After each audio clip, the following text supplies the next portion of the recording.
आई म्हणते तेच खरं. काल रात्री दूध मी फ्रीजमध्ये ठेवताना पाहिलंस का रे बाप्पा तू मी साय मटकावताना.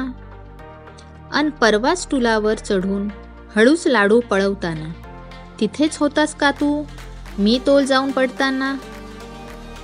वर्गात जेव्हा पाढे शिकवत होत्या बाई त्यांना कसं समजलं की माझं लक्ष नाही.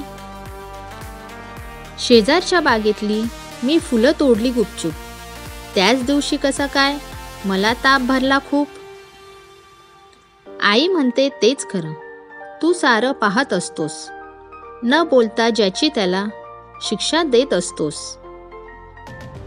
धन्यवाद मित्रांनो. अशाच आमच्या नवनवीन कविता ऐकण्यासाठी आमच्या व्हिडिओला लाईक करा, कमेंट करा, शेअर करा आणि आमच्या चॅनलला सबस्क्राईब करा.